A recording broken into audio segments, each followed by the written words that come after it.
बुजुर्गों और दोस्तों,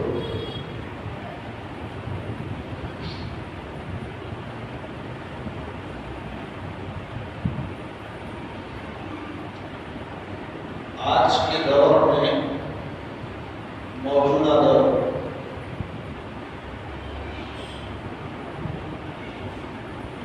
हालात रोज बरोज बदतर से बदतर होते जा रहे हैं।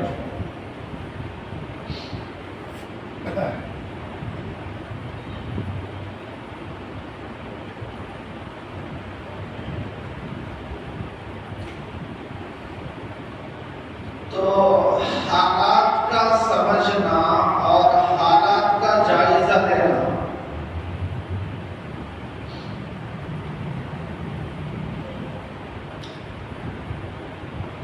हम हालात को हासिल करते हैं या तो मीडिया से, व्हाट्सएप से, ट्विटर से या गंदे गलीज सियासतदानों से। बस यही हमारा तरीका है, आदत हुआ। ये सारे चैनल न्यूज वाले मीडिया है,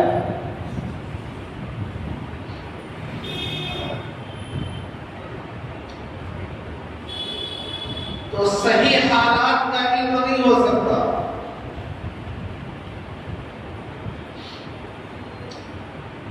और यह हालात कुरान करीम में क़यामत तक आने वाले सारे हालात का तस्करा कर दिया है।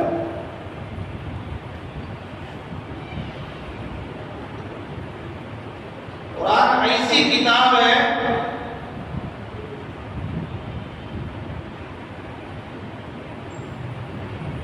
कितना भी अच्छा से अच्छा बोलने वाला हो,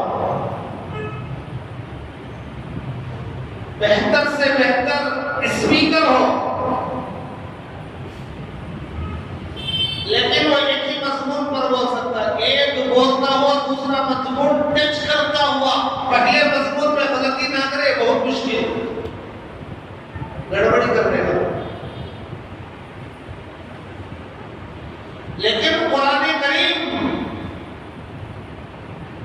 ये किताब हिदायत है, मुख्तलिफ मजमूनों को टच करता हुआ जाता है, मुख्तलिफ हिस्सों को टच करता हुआ। कभी हजरत मूसा का, कभी हजरत खिज़र का, कभी हजरत इब्राहिम का, कभी हजरत अय्यूब का हिस्सा टच करता है। ये अल्लाह का कलाम है, कोई इंसान नहीं कर सकता है।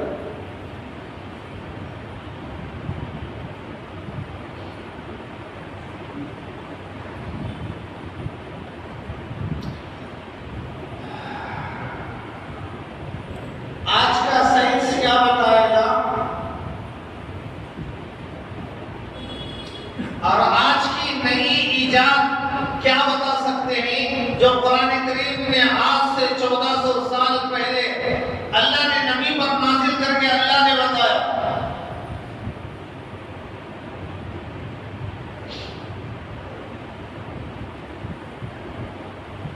तो कुरान मिसाल देता है, मिसाल हुजूर ने अपनी जिंदगी में कभी भी समंदर का सफर नहीं किया। देखा है कि जजीरे अरब के करीब समंदर में, जद्दा में समंदर है, हिजरत का रास्ता समंदर का है, लेकिन समंदर में सफर नहीं किया। हिंदुस्तान आए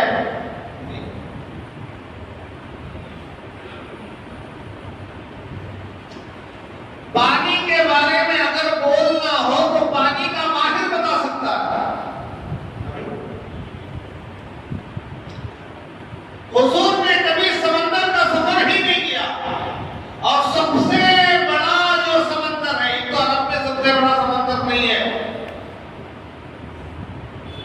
सबसे बड़ा जो समंदर है लिखा है कि जो 11 किलोमीटर डीप होगा वो सबसे बड़ा समंदर है।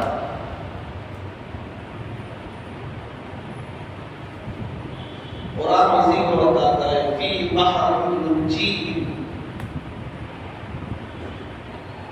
गहरा समंदर, 11 किलोमीटर डीप हो, गहरा हो, वो सबसे बड़ा समंदर है। और हर समंदर अलग अलग होता है, और हर समंदर के अंदर एक ऊपर लहर चलती है, एक नीचे लहर चलती है, उसके बाद बीच में एक लहर चलती है, उसके नीचे एक लहर चलती है। लहर ऊपर की लहर ऐसा जाती है तो अंदर की लहर यूं आती है, इसीलिए पानी खींचता। आदमी इधर ही खड़ा था, लोट आई चला जा, वो आने वाली लोट नहीं लेकर जाती, नीचे की जो जाती है वो लेके चले जाती है। जो गहरा समंदर होता है, एकदम अंधेरा, जहां रोशनी फेल, देखो 7 कलर मिलकर एक रोशनी बनती है, रोशनी के अंदर 7 कलर होते हैं। गहरे समंदर में जाओ, 50 फीट के बाद लाल कलर खत्म हो जाएगा, हाथ नजर आएगा, पैर नजर आएगा, लिबास नजर आएगा, जूता नजर आएगा, लेकिन पाँव कट कर 50 फीट के बाद खुद नजर नहीं आता। इस तरह चलते चलते चलते चलते चलते गहरे समंदर के नीचे में जाएंगे तो सारे कलर खत्म। अब इस बात को अल्लाह का रसूल बयान कर रहा है जो कभी समंदर का सफर ही नहीं किया। उनको किसने बताया? उसी ने बताया जिसने बनाया। तो मेरे भाइयों, आज मुसलमानों के दिलों में अल्लाह के बारे में शक पैदा किया जा रहा है, तो रसूलुल्लाह के बारे में शक पैदा किया जा रहा है, और कुरान करीम के बारे में शक पैदा किया जा रहा है। मालूम है?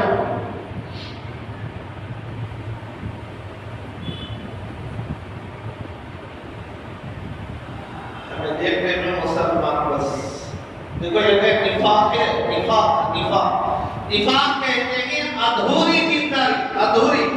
अब इसे समझो, अधूरी दीनदारी। नमाज भी पढ़ता है, गुनाह भी करता है। क्या भाई मस्जिद में अगर कोई फिल्म देखेगा, देखता है, अगर कोई देख लिया तो उसकी खैरियत नहीं। क्यों? अल्लाह का घर है, अल्लाह देख रहा है।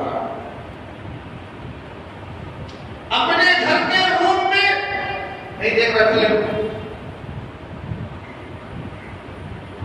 अपने ऑफिस में, अपने कारोबार की जगह नहीं देख रहा है, देख रहा है। तो मालूम हुआ कि मुसलमान ये समझ रहा है मस्जिद का रब और है, घर का रब और है, फैक्ट्री का रब और है, मार्केट का रब और है, तन्हाई का रब और है। यही तो शिर्क है। नमाज भी पढ़ रहा है, उम्रे पे उम्रा कर रहा है, मस्जिदें बना रहा है, फर्श डला रहा है, फैन डला रहा है, एसी का इंतजाम कर रहा है, लेकिन कुछ काम नहीं आएगा, ईमान खत्म।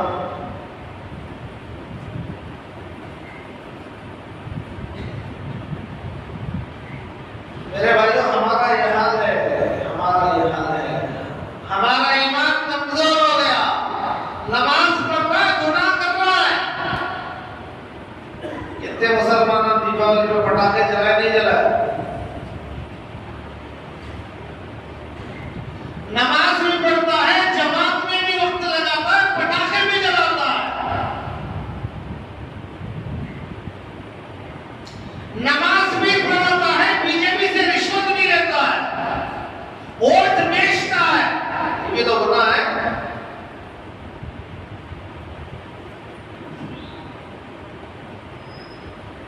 हमारे काम देखो, तो हमें क्या कर रही? मुशरिक और यहूद से, गैरों से, नॉन मुस्लिम से जो नफरत कर रही। कुरान ने इनसे नफरत नहीं सिखाया, अल्लाह के रसूल ने इनसे नफरत नहीं सिखाया। अल्लाह और उसके रसूल ने तो ये बताया कुफ्र से नफरत करो, शिर्क से नफरत करो, सारे बंदे अल्लाह के ही, बंदों से नफरत नहीं। लेकिन आज हम मुशरिकीन से नफरत, यहूद से नफरत, लेकिन शिर्क से मोहब्बत। नबी तो काम कर रहे हैं। अभी करीब में दशहरे के अंदर कितने मुसलमान लोग पूजा करने वाले और उन जैसी चीजों को इस्तेमाल करने वाले। कैसा मुसलमान है भाई?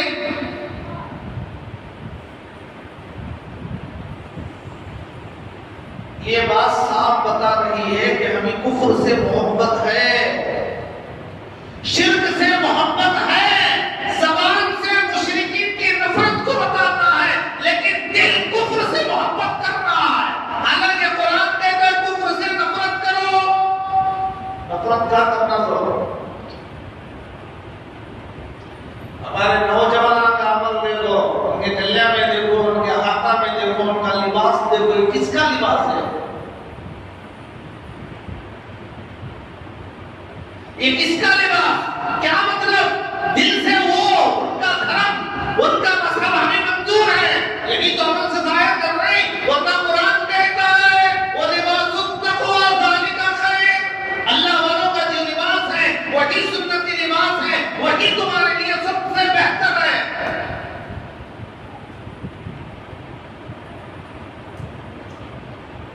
तो मेरे भाइयों, ठंडे दिमागों से जरा बैठकर सोचो कि हम क्या कर रहे हैं,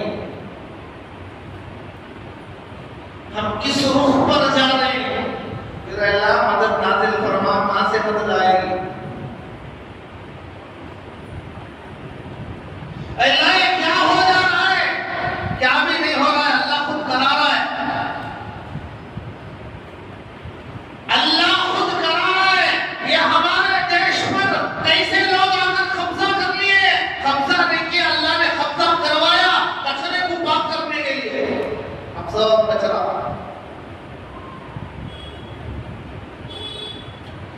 हकीकत में हमारे अंदर ईमान, मेरे भाइयों ईमान को बचाओ, ईमान को बचाओ, ईमान को बचाओ।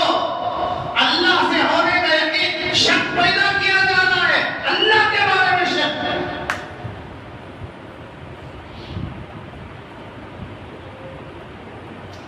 प्यास देखिए ना, प्यास क्या होती है? वो छीलके छीलके छीलके एक पदर पर एक पदर, एक पदर पर एक पदर, एक पदर पर एक पदर, पदे ही नहीं हुआ।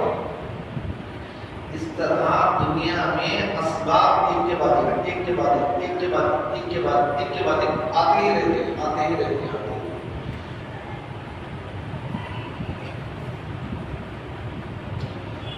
गैरों की नजर पहले सबब पर, ईमान वाले की नजर दूसरे सबब पर, तीसरा सबब अल्लाह का हुक्म है। गैरों का तरीका है, अगर रास्ते में सामने से बिल्ली चलेगी तो वापस आ जाओ, काम नहीं होता।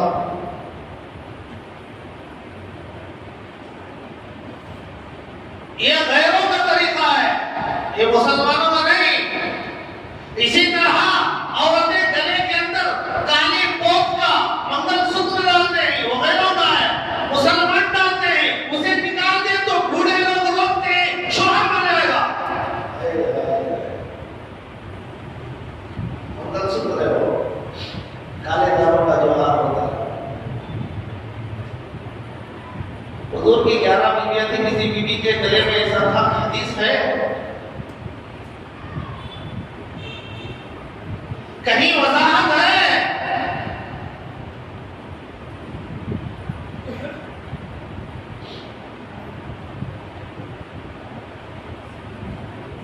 बिल्ली आने के बाद एक आदमी सामने चले गया, नुकसान हुआ तो बुजुर्ग है, बोले कि मैं जा रहा हूँ, सुनता नहीं, बड़ों की बात नहीं सुनता, पहले सबब की तरफ।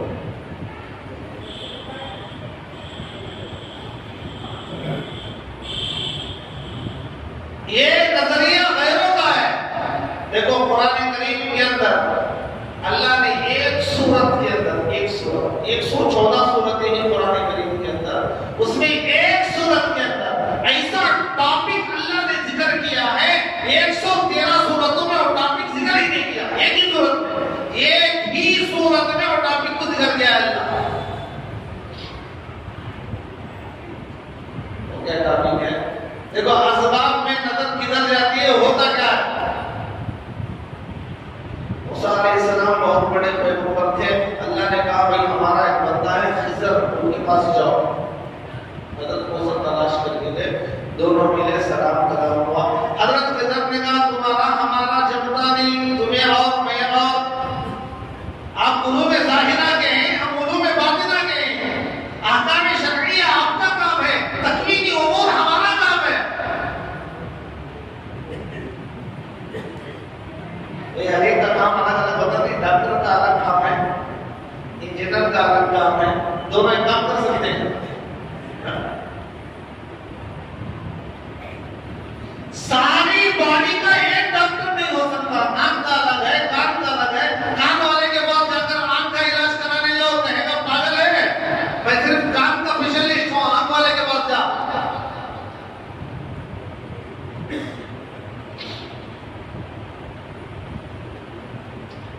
तो अगर ऐसा कहने लगे अल्लाह का हुक्म है, आपके साथ बर्दाश्त करूंगा, चल जाएगी, आप मुझे अपने साथ में रख लो, ठीक है रखे।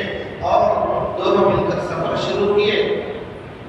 दरिया बीच में आई तो एक कश्ती को इशारा किया, एक कश्ती में सवार हो दोनों, हजरत मूसा और हजरत खिज़र दोनों सवार हो। इनके चेहरों को देखकर, इनके लिबास को देखकर, इनकी नूरानियत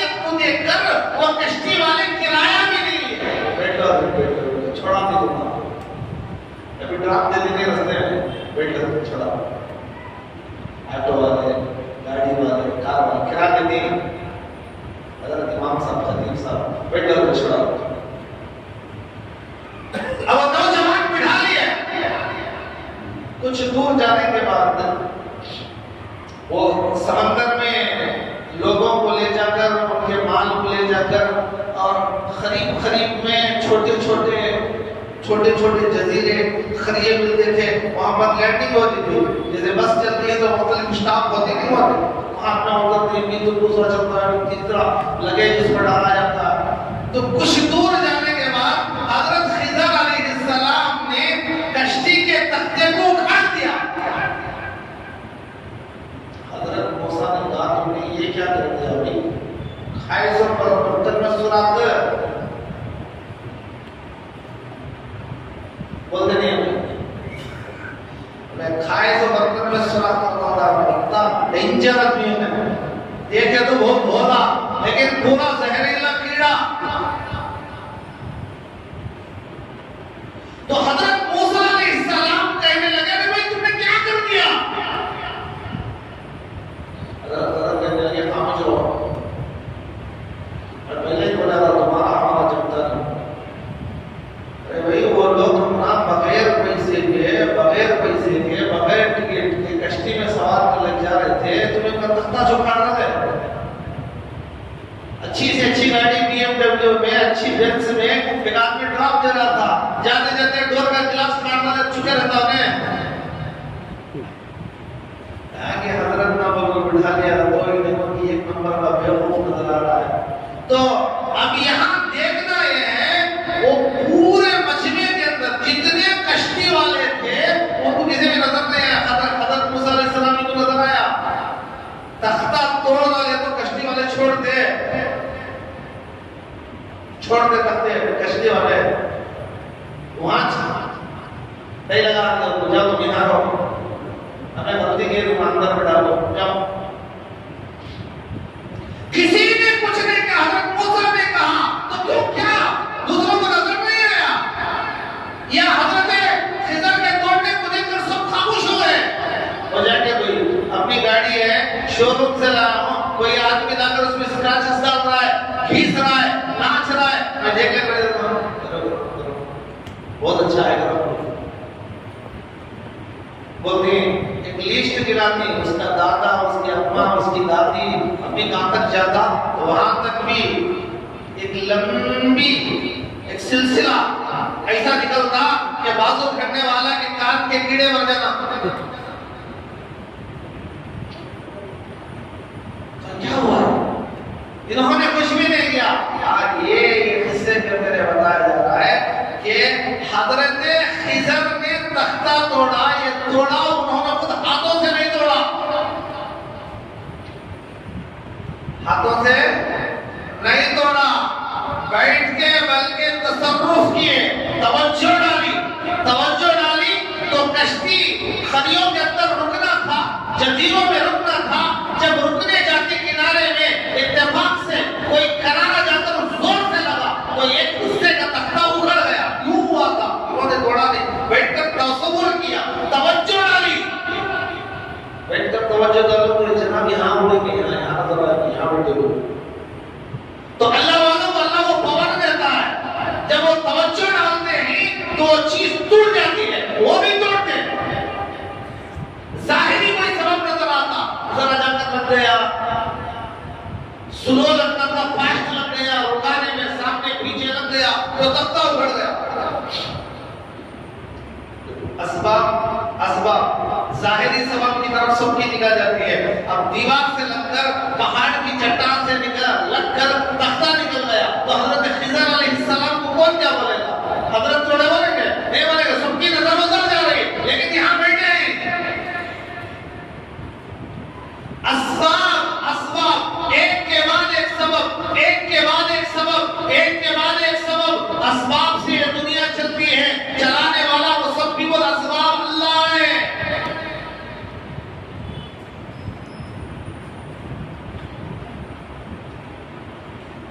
तो मेरे भाइयों, अपने ईमान को बचाओ। तस्बीह पढ़ते ही गुनाह भी करते हैं, तो मेरी राय यही है कि तस्बीह तस्बीह ही मत पढ़ो, गुनाह ही करते रहो, कम से कम यहाँ का तो फायदा हो जाए, वहां तो फायदा नहीं है। हर आदमी बैठकर अपना जायजा ले कि मैं क्या कर रहा हूं।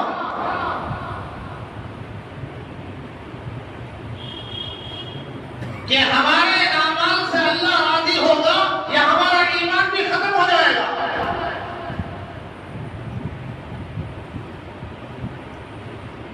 देखो तारीख में वाकया लिखा है, अंग्रेज के जमाने में अजमेर शरीफ में फसाद हुआ। अंग्रेज के जमाने में अजमेर शरीफ में फसाद हुआ, 10,000 मुसलमान मारे गए।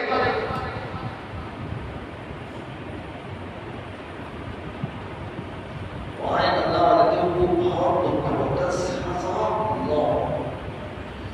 ना नींद आ रही है, ना खाना चल रहा है, ना सुकून है, बेचैन भटक रहे, बहुत परेशान। 10,000 मामूली तादाद।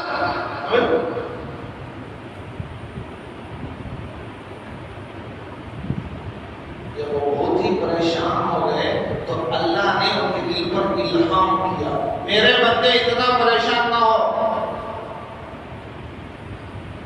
मेरे बंदे इतना परेशान ना हो। वो मरने वाले 10,000 में से एक भी सही मुसलमान नहीं था। आज हमारा क्या हाल होगा भाई, सही मुसलमान नहीं है। मैं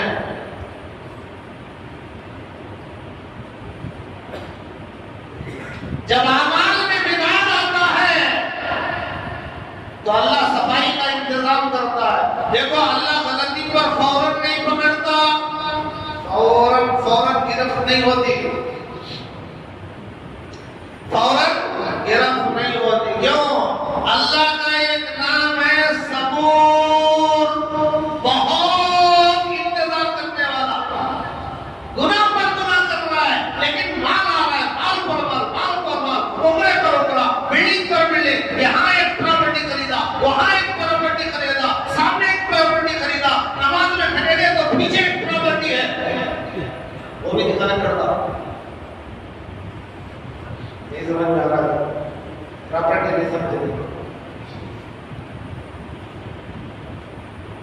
खुश हो रहा है अल्लाह बस मेरे से बहुत खुश है, उसको से इतनी प्रॉपर्टी, वहां भी, वहां भी, वहां भी, वहां एक शिका, यहाँ एक निकाह, वहां एक निकाह, गुनाह नहीं छोड़ रहा है। अल्लाह ताला किसी को फौरन नहीं पकड़ते। फिरौन को पकड़ा, अल्लाह फौरन नहीं पकड़ते, अल्लाह का ये कानून नहीं है, फौरन नहीं। अल्लाह बहुत इंतजार करने वाला है। जुमा के अज़ान सुनकर भी शाबाश ना बैठा वाले नहीं आ रहे तो दूसरे जुमा तक अल्लाह पकड़ कर खत्म कर दे, पूरे महल्ले गुस्सा पैसा अल्लाह नहीं करते, अल्लाह मौका देते हैं। लंबी मोहलत माल में ज्यादती करते हैं। फलम्मा नसू मा ज़ुकिरू बिही फताना अलैहिम बरकातिन मिनस समाई वल अर्द। अल्लाह आसमान और जमीन के बरकतें खोल देता है, इधर से माल आ रहा है, इधर से माल आ रहा है, हराम माल इधर से भी आ रहा है, इधर से भी आ रहा है, इधर से भी आ रहा है। जब माल ज्यादा हो गया और उसे बात समझ में नहीं आई, मैं गलती कर रहा हूं, उसने तौबा भी नहीं किया, खुश था, अल्लाह मुझसे राजी है, अल्लाह मुझसे राजी है। और लंबी मोहलत के बाद भी जब अल्लाह की पकड़ आएगी तो बचेगा। मेरी बात समझ में आ रही है?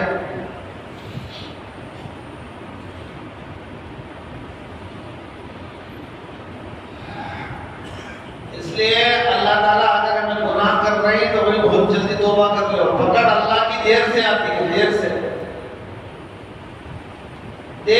से पकड़ाएगी।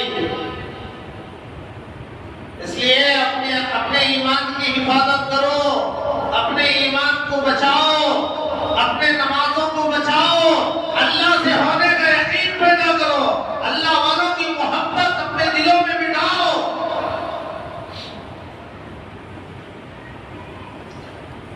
हजरत औरंगजेब रहमतुल्लाह अलैह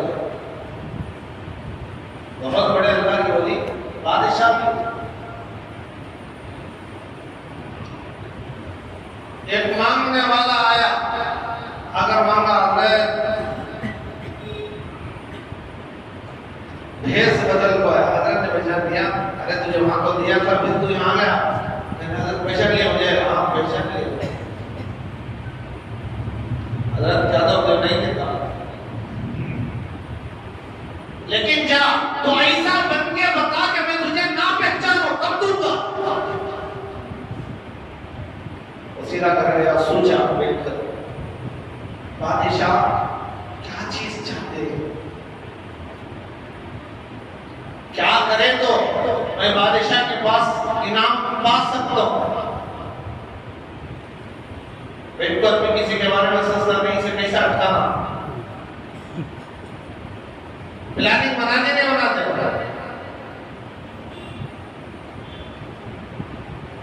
तो उसने बहुत गौर करने के बाद उसे बात समझ में आई, औरंगजेब अल्लाह वालों का बहुत बड़ा मुरीद है, अल्लाह वालों का बहुत बड़ा एतकाद रखने वाला, मोतकी, आशिक।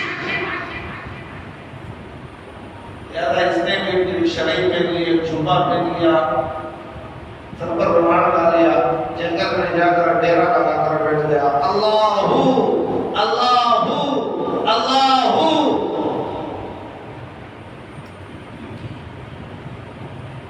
हकीकत में नहीं, बनावटी पैसे का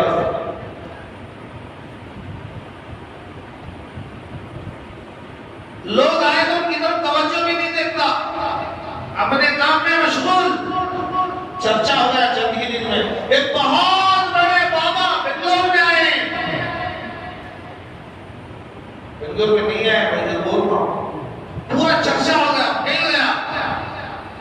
इतनी बड़ी हस्ती पहुंची हुई हस्ती, इतना बड़ा आदमी, ओहो क्या भी दो लेगा नहीं, किसी तरफ देखता नहीं, क्या खाता मालूम नहीं, क्या पीता मालूम नहीं, लगता नहीं वो मरता नहीं।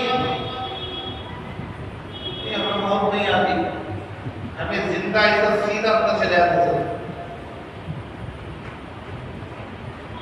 तो इधर तो पहुंचा हुआ बाबा, बहुत कमाल का बाबा है। बात चलते चलते औरंगजेब रहमतुल्लाहि अलैह तक चले गई, तो अल्लाह वालों के बारे में सुनते तो उनकी दीदार के लिए, दुआ कराने के लिए खुद आते।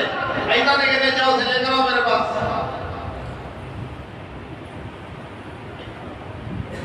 ये होता है, अल्लाह वालों की खतर ये होती है। वक्त तारीख बिहार खुद गया,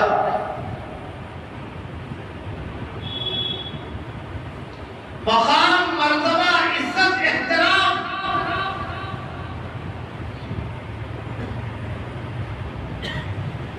जिनका वाकई बहुत बड़ा अल्लाह वाला है, बेड़ा है, जिगर में है, मशगूल है, किसी को बोलता नहीं।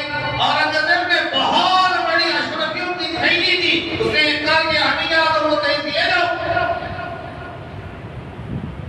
बात है, उसके दिल में और भी मोहब्बत आ रही कि बहुत बड़ी हस्ती है, पैसे भी नहीं ले रहा।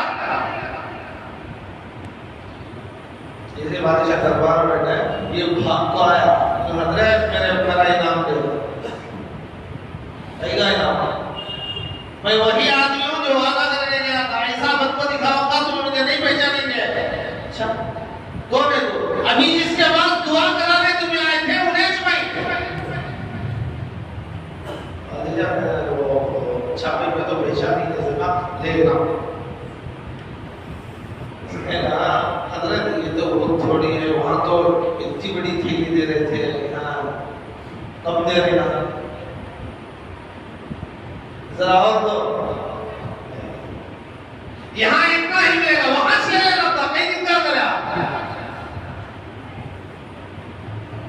मैंने बहुत बड़ी रकम अल्लाह का वली समझ के दिया था, वही कबूल करना था।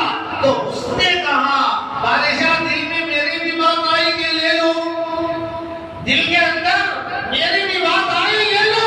इतना बड़ा खजाना, इतना बड़ा माल, इतना बड़ा इनाम, मैं सारी जिंदगी कमा नहीं सकता, बैठे बिठाए आ रहा है, ले लो।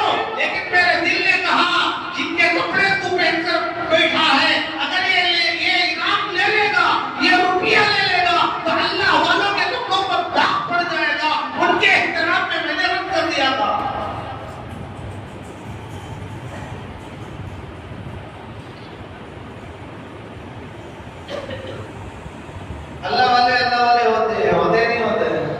किताबों में लिखा है कि मक्के में अल्लाह वाले जा रहे थे, कमरे से निकले, जब चोर आया उनका सामान छीन कर भागा, थोड़ी दूर जाकर अंधा हो गया, रोने लगा, चिल्लाने लगा, हाय हाय फला बुजुर्ग ने मुझे बद्दुआ दे दी, मुझे ले चलो।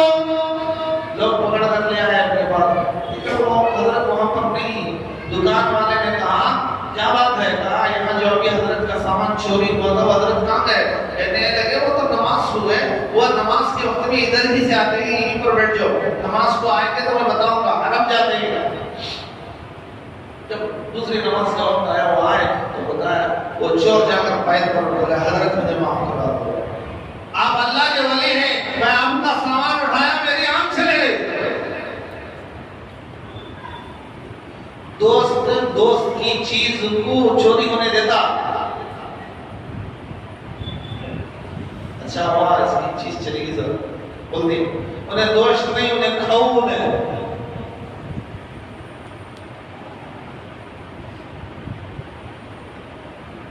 ऐश में आराम में साथ देने वाला दोस्त नहीं, मुसीबत में परेशानी में साथ देने वाला दोस्त।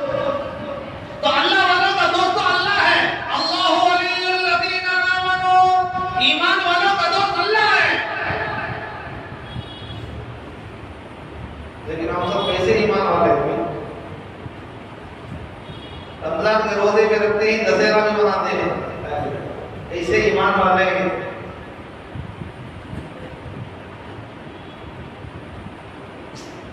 और अफसोस होता हमारे कौम की हालत पर, अकायद बिगड़ गए, आमाल बर्बाद हो गए।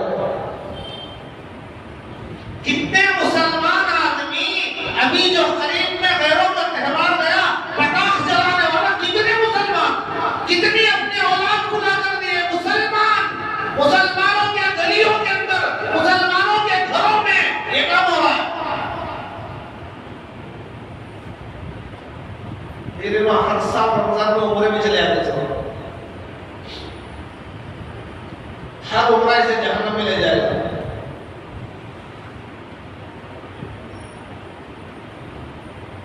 याद है मेरे भाइयों, अपने ईमान को बचाओ, ऐसा मुसलमान बचेगा नहीं, इनके साथ अल्लाह की मदद का वादा नहीं है। हम जैसे कच्चे ईमान वाले ना, हमारे साथ अल्लाह की मदद का वादा नहीं है। कचरा पाक होने के दिन करीब आ रहे हैं, तौबा कर लो, ईमान सलामत रहेगा तो मौत भी आएगी तो ईमान की हालत में आएगी। दुनिया में तकलीफ हो लेकिन आखिरत में जन्नत मिल जाएगी।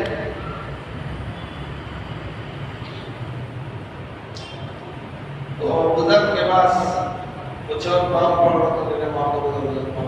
उसने कहा भाई जब तू चुरा के भाग रहा था मैं उसी वक्त में माफ कर रहा। उसने कहा माफ करवा लो। हजरत कह रहे माफ कर दिया भाई, तभी माफ कर दिया। लोग वहां जमा हो गए और उन्होंने पूछा हजरत आपकी चीज चुराया, आप माफ कर दिए? उसी वक्त माफ कर दिए।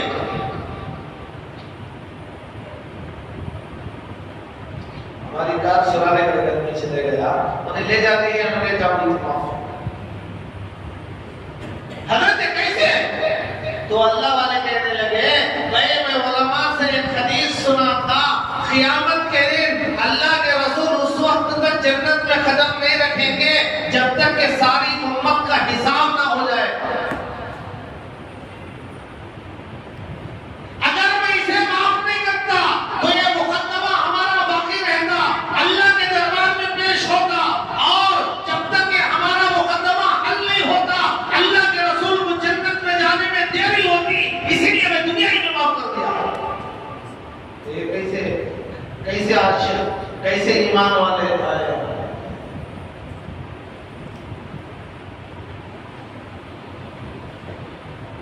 इसलिए मेरे भाइयों,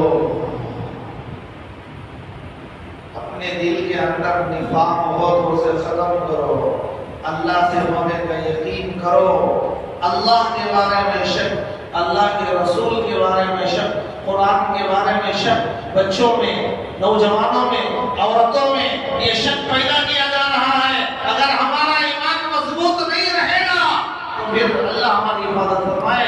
ईमान की हिफाजत करेंगे भाई, गुनाहों से तौबा करो, जिस तरह मस्जिद में अल्लाह से करते ही घर में भी इसे डरो, कारोबार में भी इसे डरो, हाफिज में भी इसे डरो,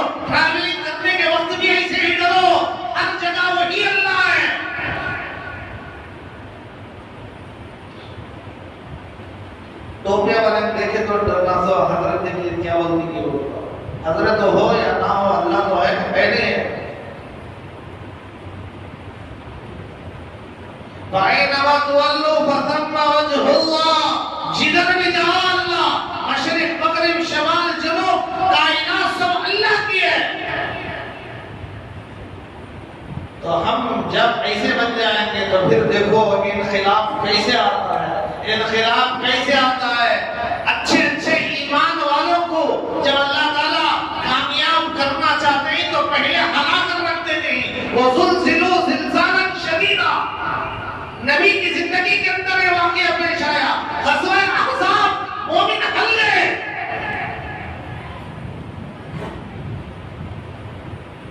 तो मेरे भाइयों हालात आते हैं, लेकिन हमें अपनी ईमान को मजबूत बनाएंगे भाई। अल्लाह ताला हम तमाम सुनी बातों और अमल की तौफीक अता फरमाए। अल्लाह हम सबकी ईमान की हिफाजत फरमाए और हमें काबिल मोमिन बनाए और ईमान पर कलीमे पर हमारी इस्तिकामत अता फरमाए और इसी पर हमारा खातिमा भी खैर हो।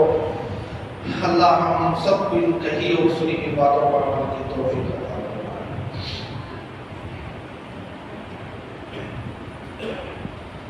एक मसला सुनो,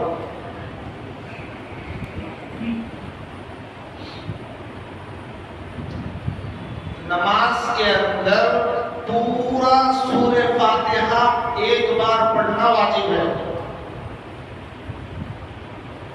रकात माने अल्लाहु अकबर, पूरा सूरे फातिहा एक बार मुकम्मल उलमा ने लिखा है बीच में एक आयत छूट गई, दो आयतें छोड़ दिया, आखिर में सजदे सहुला दी।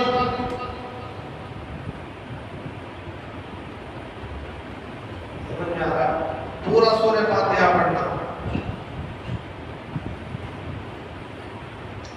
नहीं पढ़ा, एक आयत भी छोड़ दिया या एक आयत को दो बार पढ़ा, सजदे सहुला दी।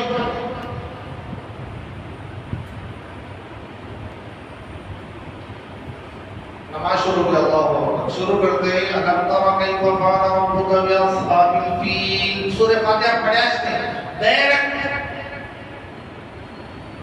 ज़ब्सुरा दूसरा सूरत से शुरू कर रहा है। सूरह फातिहा नहीं पढ़ा, दूसरी सूरत शुरू कर दिया। अब क्या करें भाई? होता नहीं होता ऐसा, कभी गफलत में, लाइल्मी में, टेंशनों में आकर खड़े हो गए अल्लाहु अकबर, बाज़त में अल्लाह अकबर भी बोलता कि नहीं कि खाली आदमी को मतलब खड़ा है और सूरह फातिहा पढ़ने की जगह में इन्ना अतैना कल कौसर पहले सूरत शुरू कर दिया। सूरत फातिहा नहीं पढ़ रहा है, दूसरा सूरत से शुरू कर रहा है। अब क्या करें? उलमा ने लिखा है अगर सूरह फातिहा छोड़ दिया, सूरत से शुरू किया, फिर उसे याद आया मैंने सूरह फातिहा नहीं पढ़ा, तो ये सूरत पढ़ने के बाद फिर दोबारा सूरह फातिहा पढ़े, उसके बाद फिर दूसरी सूरत पढ़े, रकात को कंप्लीट करके आखिर में सजदा करे तो नमाज हो जाएगी। समझ में आया? अल्लाह हमारी तौफीक अता फरमाए।